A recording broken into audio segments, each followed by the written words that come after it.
Um mito de dilúvio ou mito de dilúvio é um mito em que uma grande inundação, geralmente enviada por uma divindade ou divindades, destrói a civilização, muitas vezes em um ato de retribuição divina. Paralelos são frequentemente traçados entre as águas da inundação desses mitos e as águas primitivas que aparecem em certos mitos da criação, já que as águas da inundação são descritas como uma medida para a purificação da humanidade, em preparação para o renascimento. A maioria dos mitos de inundação também contém um herói cultural, que representa o desejo humano pela vida. O motivo do mito do dilúvio ocorre em muitas culturas, incluindo Manvantara, Sandia no hinduísmo, Deucalião e Pirra na mitologia grega, a narrativa do dilúvio do Gênesis, as histórias do dilúvio da Mesopotâmia e a história do dilúvio de Chêene. Mitologias. Um exemplo de um mito do dilúvio está na epopeia de Gilgamesh. Muitos estudiosos acreditam que esse relato foi copiado do Acádio Atrasis, que data do século XVIII a.C. No mito do dilúvio de Gilgamesh, o Deus Supremo, Enlil, decide destruir o mundo com um dilúvio porque os humanos se tornaram muito barulhentos. O Deus Ea, que criou os humanos de barro e sangue divino, secretamente avisa o herói Utnapishtim sobre o dilúvio iminente e lhe dá instruções detalhadas para construir um barco para que a vida possa sobreviver. Tanto a epopeia de Gilgamesh quanto a Atrasis são precedidas pelo similar Eridu Gênesis, c. 1600 a.C., o mais antigo exemplo sobrevivente de tal narrativa de mito do dilúvio, conhecido por tabuinhas encontradas nas ruínas de Nippur no final da década de 1890 e traduzidas pelo assiriologista Arno Poebel.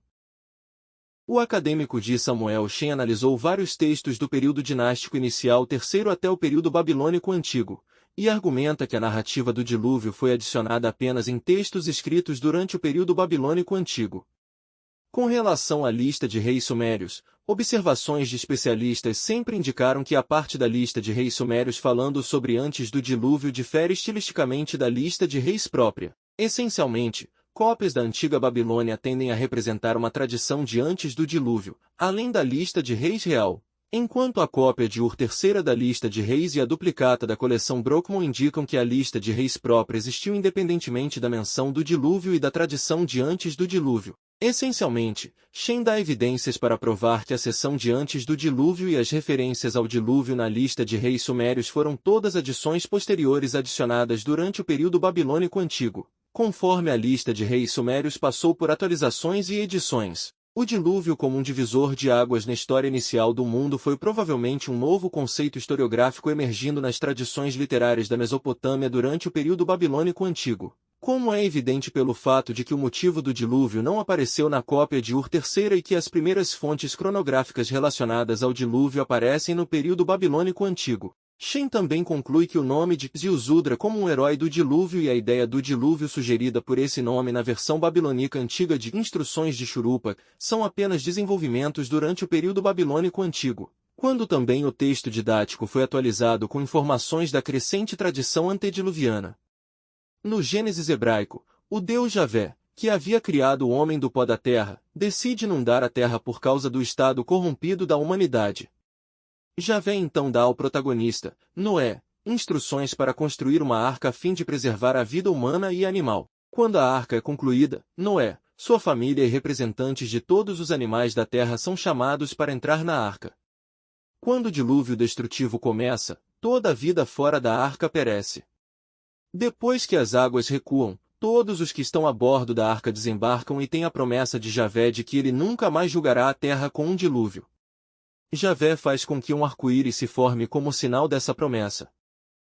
Na mitologia hindu, textos como Satapatha Brahmana, século VI a.C., e os Puranas contêm a história de um grande dilúvio, Manvantara Sandia, em que o avatar Matsya de Vishu avisa o primeiro homem, Manu, do dilúvio iminente, e também o aconselha a construir um barco gigante.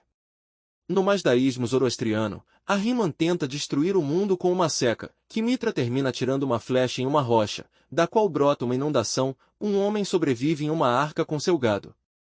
Norbert Oettinger-Ken argumenta que a história de Ima e Vara era originalmente um mito de dilúvio, e o inverno rigoroso foi adicionado devido à natureza seca do Irã Oriental, já que os mitos de dilúvio não tinham tanto efeito quanto os invernos rigorosos. Ele argumentou que a menção de água derretida fluindo em Videvad 2.24 é um resquício do mito do dilúvio e menciona que os mitos do dilúvio indiano originalmente tinham seu protagonista como Yama, mas foi alterado para Manu mais tarde. No Timeu de Platão, escrito por volta de 360 a.C., Timeu descreve um mito de dilúvio semelhante às versões anteriores. Nele, a raça de bronze dos humanos irrita o Deus Supremo Zeus com suas constantes guerras. Zeus decide punir a humanidade com um dilúvio. O Titã Prometeu, que havia criado os humanos do barro, conta o plano secreto a Deucalião, aconselhando-o a construir uma arca para ser salvo. Após 9 noites e dias, a água começa a recuar e a arca pousa em uma montanha.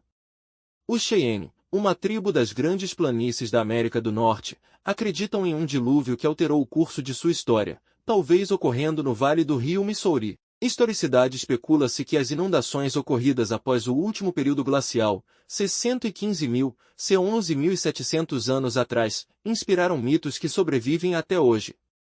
A alegoria de Platão sobre a Atlântida se passa mais de 9.000 anos antes de sua época, levando alguns estudiosos a sugerir que uma sociedade da Idade da Pedra que vivia perto do mar Mediterrâneo poderia ter sido exterminada pela elevação do nível do mar, um evento que poderia ter servido de base para a história. O arqueólogo Bruce Massey afirmou que algumas das narrativas de um grande dilúvio descobertas em muitas culturas ao redor do mundo podem estar ligadas a um impacto de asteroide oceânico que ocorreu entre a África e a Antártida, na época de um eclipse solar, que causou um tsunami.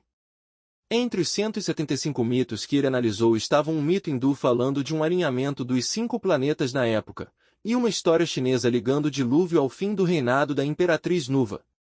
14 mitos de dilúvio referem-se a um eclipse solar total. De acordo com Massey, essas indicações apontam para a data de 10 de maio de 2807 a.C.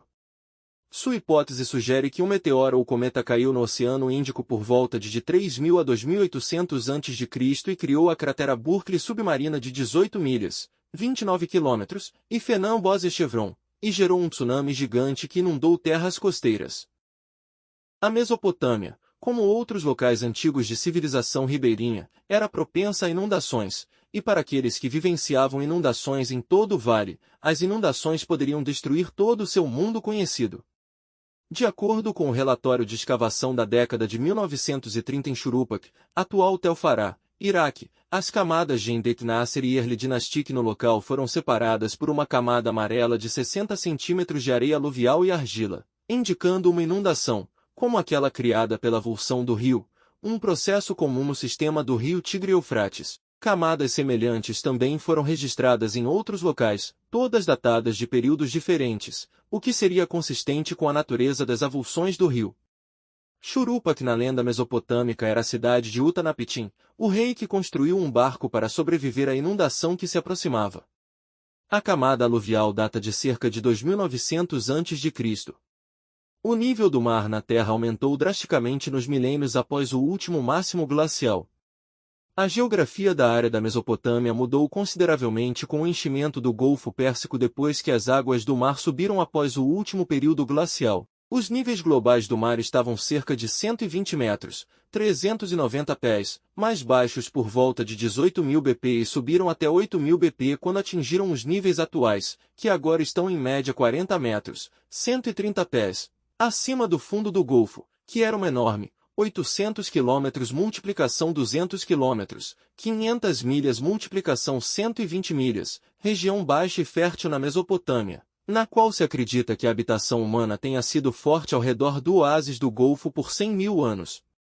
Um aumento repentino em assentamentos acima do nível de água atual é registrado por volta de 7.500 BP. Bacia Mediterrânea. A historiadora Adrienne Mayor teoriza que as histórias de inundações globais podem ter sido inspiradas por observações antigas de conchas e fósseis de peixes em áreas interiores e montanhosas.